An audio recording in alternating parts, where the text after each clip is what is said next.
Hello, everyone, and welcome to another episode of the All Might Be Edified discussions on servant leadership. I'm Keith Pankow, your host, and I have the wonderful privilege to be here with Tamrat Negera, who's a good friend, and I'm just so excited to share his voice with all of you. He has a wonderful path in history. He's originally from Ethiopia. He came to the United States in 2012, where he pursued his degree from BYU, Idaho, and obtained a bachelor's degree in electrical engineering. While he was there at the university, he helped create a GIS, or Geographic Information System, for the BYU Idaho Electrical Department, and it was a pretty phenomenal system. He then went on to work for APR Energy and was on a team that enabled the company to create visibility on their material assets in the United States, Panama, and Dubai.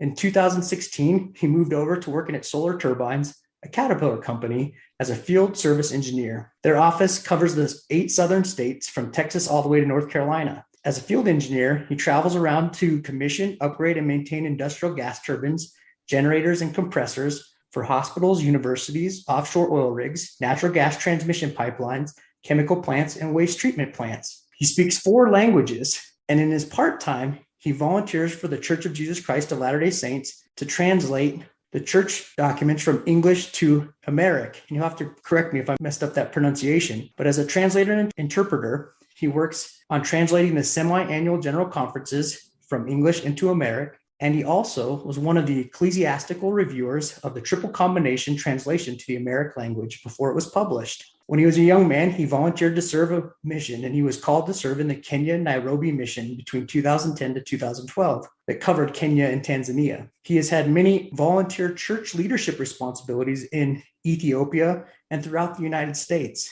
He's married to Danya Negera, and they were sealed in the Salt Lake Temple, and they have 2 children, Abigail and Amand. Well, welcome, Tamrat. I'm so glad to have you today. I am so happy to be here, Kate. It's such a wonderful opportunity to be part of this podcast. Yeah, I have to let you know, there's times in your life where you meet someone and you just know they're a special individual. And I felt that when I met you. So I'm really excited to amplify your voice and let others hear it. Oh, thank you very much. Well, you're an engineer, and I know that I'm not an engineer. And oftentimes engineers and me see the world in 2 different ways. And it's not always bad. I've learned a lot from engineers. And I had an early recognition into the fact that I didn't think like an engineer from a woman who was like my grandmother. She lived with my grandfather for many years. We called her a Winky. Her name was Shirley Jacquard, and she was a professional teacher. And her first husband, who had passed away, was an engineer. And when I was in high school, I had voiced to her that I wanted to be an engineer. And she asked me, Keith, why do you want to be an engineer? And I came up with this logical response about how they make good money and they have good career paths and all of these things. And she just stops me, Keith, you are not an engineer. And I was kind of hurt by the fact that she said I was an engineer. And then she went on to give me a bunch of reasons about why I didn't think like an engineer. And it was my first experience where I learned that people think different ways, and that's okay. And so in your life as an engineer, what were some defining moments in your life that helped you decide that you wanted to be an engineer? That's a very good question. So my dad, he was in the Ethiopian Air Force. He was aircraft technician. And mostly he works on those aircraft cameras that are installed, and they spy and they take pictures or videos from up there. And so whenever he comes home, he actually helps people with their cameras. And then, he takes this really small bolts and nuts from the cameras, like really small parts, puts them in order, fix whatever he has to fix, and then puts them back on. And so just looking at him, taking hours and hours troubleshooting those cameras, I thought like, this is just such a very boring life, I thought him as an aircraft technician, I thought like his life is just miserable. But I will give you an example why I decided to be an engineer. So living in Ethiopia, I lived in a community where the power is actually scheduled by a community. Let's say one area, if they have power 1 week, and then another area, they will have power another week. And so it's just a mix of frustration and just why this happens, that kind of stuff. So I said, I definitely would like to be an engineer, and specifically, I would like to be an electrical engineer, and then find a way to help the people. Maybe in the future, whenever, things are good, I'll go back and help the people. That was my motivation when I decided to be an engineer in the first place. You had such a wonderful example in your father, and I was thinking about it as you talked, how neat it was. He took this skill to work on aircraft and he used it to help people with their everyday cameras. Yes, and what an example of service that set for you at an early age and provided that foundation that you kind of mentioned you wanted to serve people and help your community have greater access to power on a more regular basis. And what a noble cause. Exactly. It's so now actually things are getting better, but definitely I have a desire, sometime to go back and see what I can help with my skills, whatever I can do. And that's great. And such a phenomenal goal to learn as much as you can and then go back and help. What a thing we might take for granted in a lot of places, that we can live our lives with regular power at a regular schedule, not have to worry about it, right? I just go plug something in. And I imagine that environment, you have to come up with different and maybe even better ways to lead people so that you can manage the frustrations, the access to things, how to live your daily life. Did you have any examples that you learned about leadership, kind of watching that community grow in that manner? Yeah, definitely. Like back home, people have very small to nothing, but they are always to share whatever they have. That's wonderful thing that I've learned out there. I'll give you a good example. When I joined church, the person who invited me and my brother and my family, he was the first one to join the church in our town. He was a good friend to my dad. They worked in the Air Force for some time. So he came and, invited us to church. My dad, he wasn't interested. So me and my brother decided to go and see, what they have. And then when we actually started attending church, there were actually less than 10 people out there. That's just his family of like 6, 7, and then some of his friends, and then me and my brother. So that guy, it's just amazing how he dedicated his life to serving the people. He would go from door to door, inviting people, and we didn't even have the approved church building. What we would do was just attend in his living room, and some of his rooms were like really society class, that kind of stuff. So he would divide his rooms so that we can have church services out there. And not even that, he didn't have much income. He lived through his retirement money, but whatever he got, he shared it with people. Like, whenever sometimes we don't have transportation to travel to the church meeting at his house, he would just give us, for taxi. He's just such a loving person who had almost nothing, but he was full of love and who was full of just charity for people around him. And so great experience that helped me shape actually who I am today. That's a wonderful example and a phenomenal illustration of servant leadership. And I love that experience that you shared. And I think there's a lot that we can learn from that, especially in the United States. As I travel around internationally, I see people a lot happier with a lot less material items. And I think too often in the United States, we tie our happiness to things and to achievements and not to our circumstances and the people around us. And I think that can lead to sometimes an unfulfilling life. And if it's the things around us, they're not what's important. And that's why servant leadership is such a valuable topic to me, because it focuses on the people. Yes, exactly. People find fulfillment in different ways, but I think a true fulfillment in life comes when you do it with people. When you serve people, when you uplift people, when you bring people to wherever you are, to your standard, even better. And that way, that's when you actually can feel a true fulfillment in your life. Yeah, I really like that thought. I have a quote here. It says, servant leadership is a philosophy and set of practices that enriches the lives of individuals, builds better organizations, and ultimately creates a more just and caring world. I love this quote, and I think that what you're saying speaks perfectly to it. And as you've traveled and as you've seen the world around you, what are ways that you have seen you could share with us that would benefit us to help build as it says here, a more just and caring world through exercising these principles of servant leadership? Growing up in Africa, Nelson Mandela is our hero, our superhero, like Superman, as you guys have here, Spider-Man. Nelson Mandela is our hero. We learned about his life, his dedication, his achievement throughout our life. He is special. I'll give you an example why his leadership is different. So there are two leaders. I will give you an example, and then you can compare them for yourself. And then the first one is Nelson Mandela, obviously. And the second one is Robert Mugabe. I don't know if you've heard of Robert Mugabe. He's the leader from Zimbabwe. Yes, I've heard of him. So these two guys, they had the same mission. They were actually almost the same age. They both belonged to the same generation, and they fought for independence and for liberation of their countries. And they were both imprisoned, and they, fighting oppressive regimes, right? And after fighting for independence, both were first presidents of their countries after, post-independence. After they became presidents, but you can see how much effect that brought into their people's life. Nelson Mandela, he led the country like 4 or 5 years. Robert Mugabe, he led the country almost for over 40 years. And so Mugabe, he thought he was the only one who can bring change in the country.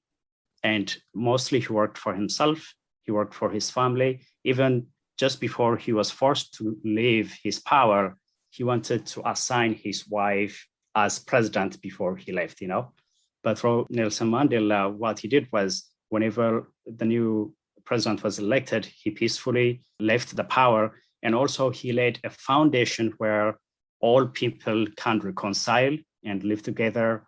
And he just created an atmosphere where everybody can live together. On the other hand, Robert Mugabe, he chased all the white farmers. He took their land, and he actually led the country into inflation and drought and so much chaos in the country. So from the two experiences, you can see how much being a servant leader actually can bring change into the people you're leading. Now, South Africa is more far developed than any other countries because of the foundation Nelson Mandela has left. I believe it's the same thing for America too. Imagine if Abraham Lincoln or the founding fathers of this country, if they didn't lay a good foundation in serving the people, America wouldn't have been here the way it is today. If the people had worked for themselves instead of, if the governing people worked for themselves, it would have led the country into a different than it is today. Nelson Mandela, he's my hero. He's one example of a servant leader that I always strive to follow. I love Nelson Mandela. I'm a huge fan. He's my hero too. And I'm so glad you brought him up. And it's very interesting to hear your perspective growing up in Africa and how idolized he is. And I'm happy to hear that because I love so many things that he did and the example that he is. His life's work is so powerful, and it's evidenced by the name he's known by, Madiba. Yeah, Madiba. Can you explain that term a little bit more for the listeners? Well, I don't exactly know the exact meaning of the word, but from that nickname itself, I can feel the love the people has for him. You call your friend with his nickname because you have a very good relationship with him. You love him, so you call him with nickname. And so that, I believe that Madiba term, it is a sign of respect and love from the people for the things he has done for them. Yeah, and I love it. And you can feel it when somebody refers to Nelson Mandela. That you know that there's a deep respect and love for him. And exactly. I'll share an experience I have. My aunt, she worked for the South African embassy in Kuwait. And Nelson Mandela made a visit to the embassy and she got to meet him. And it was one of her favorite events of her life.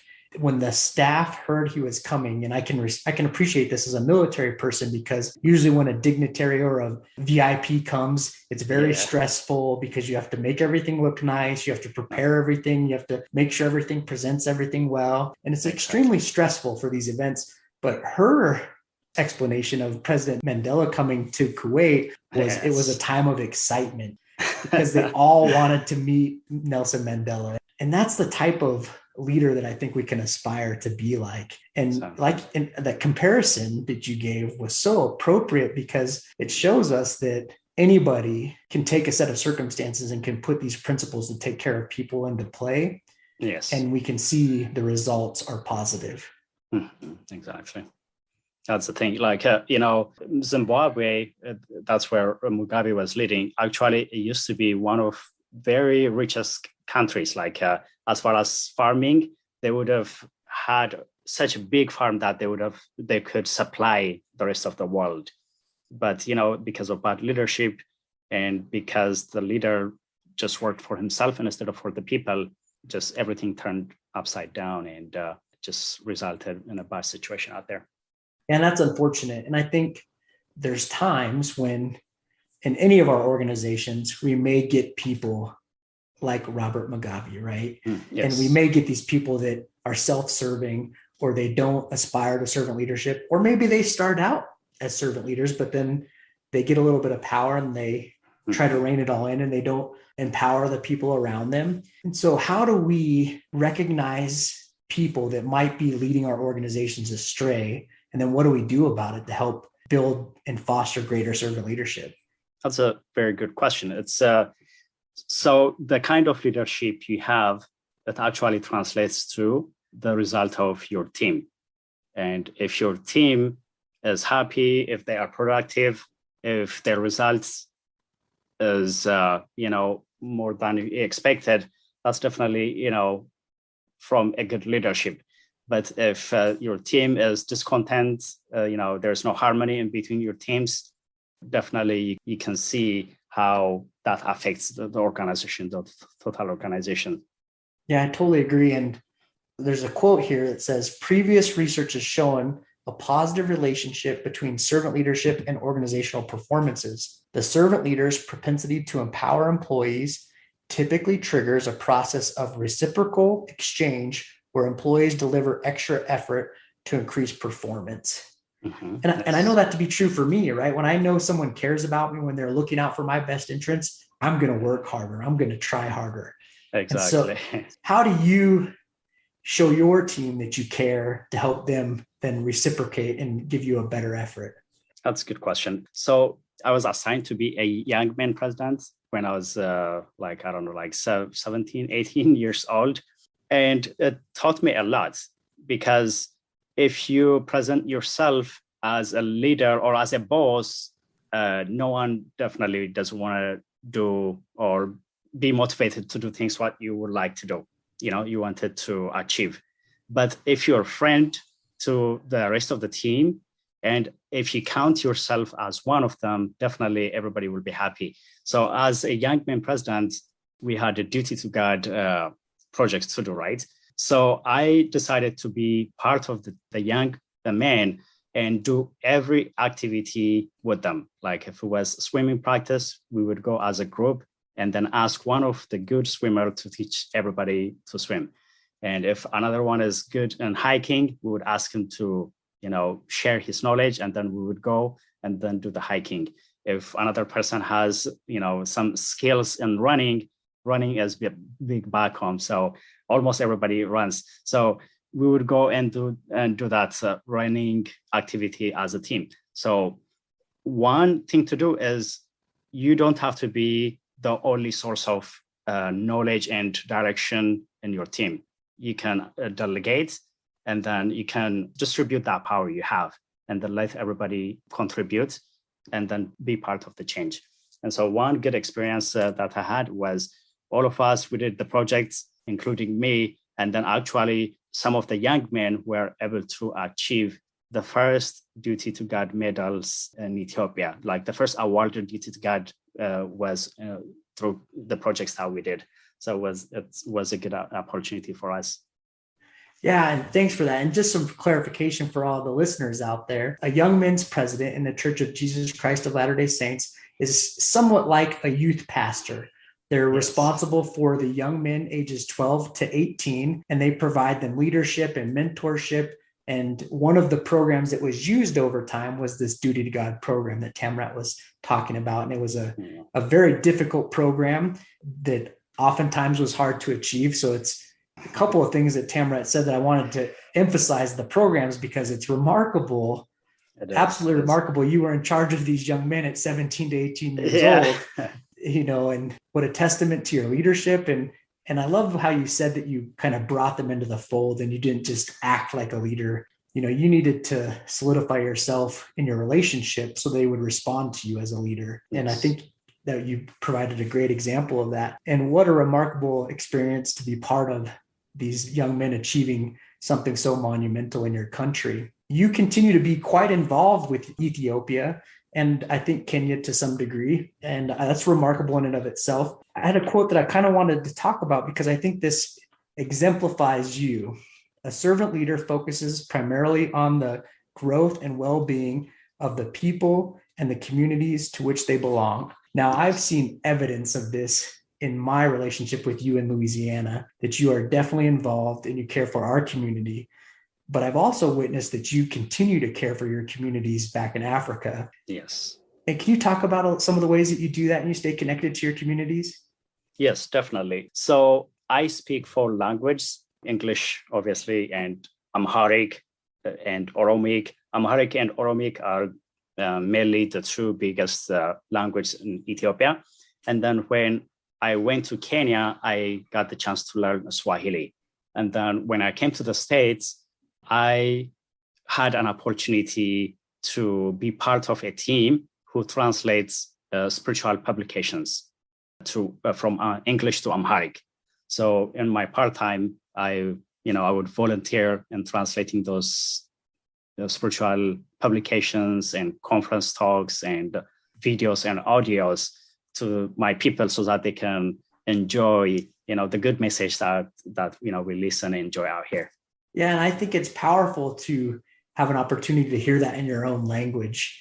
Yes. I think that's important to hear uplifting messages in your own native tongue. And I applaud you for continuing to do that. And I think as someone who's learned a couple of languages along the way, I think there's power in translating something to learn a message with multiple different words, because the meaning becomes more profound when you translate something, in my opinion. So what's your experience been with translation?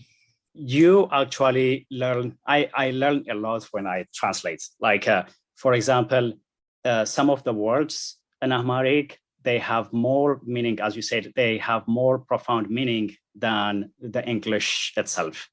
Or some of the words in English, they have more meaning than the Amharic. So sometimes you will have to use a sentence to describe one word, But it's been a wonderful experience. One of the publications that I was part of was what's called the triple combination. And it took a long time. I was one of the viewers for the book. I didn't have enough time to be a full translator because I was doing part-time, so I was a viewer. And that was such an amazing experience also to be able to be part of that publication. And I listen, some of the recordings also that we do, people, they would call me, "Hey, Tamrat, we heard you." Yeah. It seems like sometimes I might have lost my Amharic accent, but they still enjoyed and appreciated, the contribution I've made. Yeah, what a special experience too, to hear an uplifting message in the voice of a friend or a relative too. So I think that's wonderful, and what a great way to stay connected to your community. And I think it speaks to your passion and desire to go back and serve your community in the future when that opportunity arises. What wonderful things. One of the questions that I told you I may ask, which I think is very prudent, is what is an example of a leader that's been an inspiration in your life?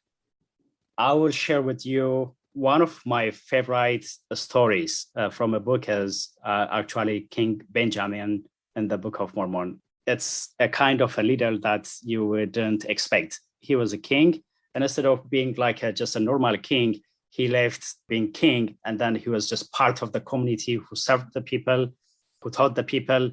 It's just a fascinating story. And he just puts aside every personal aim and ambition, and he devoted himself wholly for the welfare of his people. In contrast, in the same book, you will see another king, King Noah, who just taxed his people as much as he can so that he can build a fancy building for himself, so that he can live a lavish life. So that story of King Benjamin and King Noah's, contrasting story has been an inspiration for me. Whenever I have an opportunity to lead, I have to work for the people, not for myself. Yeah, wonderful way to put it. And yeah, I'd never thought about King Benjamin as an example of servant leadership, but what a remarkable example. So thanks for sharing that. I'll look at that differently. And now you can add me to the people you've influenced through your conference translations and scriptural translations, because I just really appreciate that. One thing I wanted to kind of talk about too, that I think is really important when we talk about these things, Dr. Greenleaf, he says, attentive listening is part of being a servant leader. And it says, attentive listening begins with genuine interest that is manifest in close attention, and it goes on to understanding in depth, whence cometh wisdom. Now, I think you've given some great examples with Nelson Mandela, your father, the church leader in Ethiopia, King Benjamin. And I think what those people all had in common is that they understood people. They knew what people needed. And part of that means we have to listen to people. We have to understand them at a greater level. So how do you work to incorporate that into your everyday life? That's a good question. I have learned a lot since I've been married. It's the greatest lessons I've ever had in my life, because one thing about being husband is to learn to listen, your wife and also your kids, and then understanding their needs helps you better serve them also. If you're serving the people, definitely you need to know their needs. You need to know their desires and likes and dislikes. Once you understand those differences, you can serve them better in a way that makes them happy, in a way that elevates their life, and in a way that makes them better people.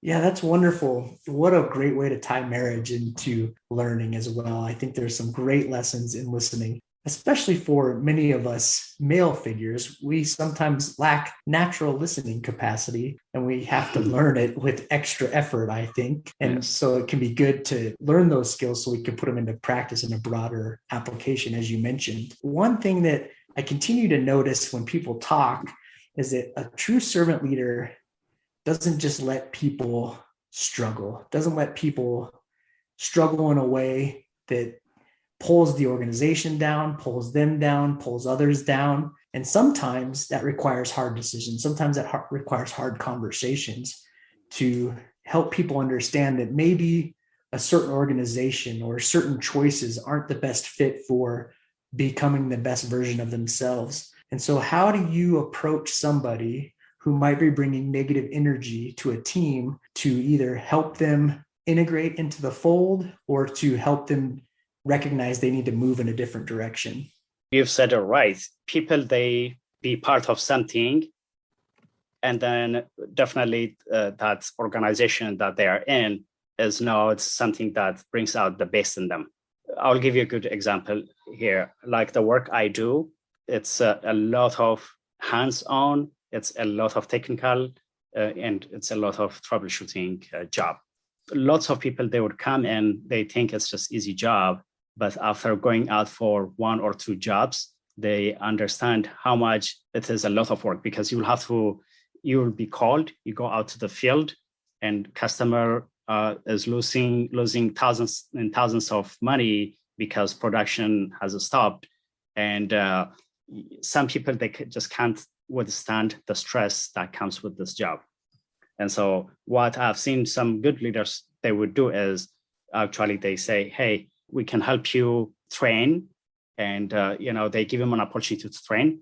And if that training it doesn't work out, they help them, they don't fire them, but actually they help them get a different position that fits their skills and their needs better. And so it requires, as a leader, it requires to make, tough decision, but it's actually those tough decisions, it is to help that person bring out the best things in them.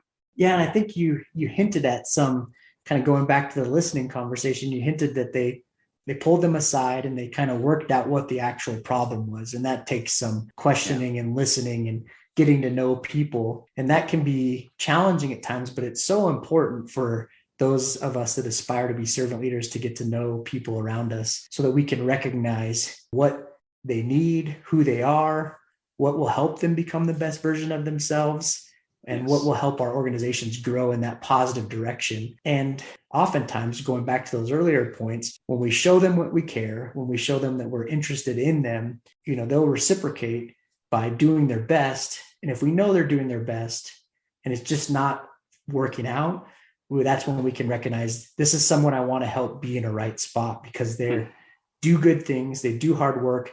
This just isn't the right fit for them. Exactly. Well, I love it. I love everything that you've been saying.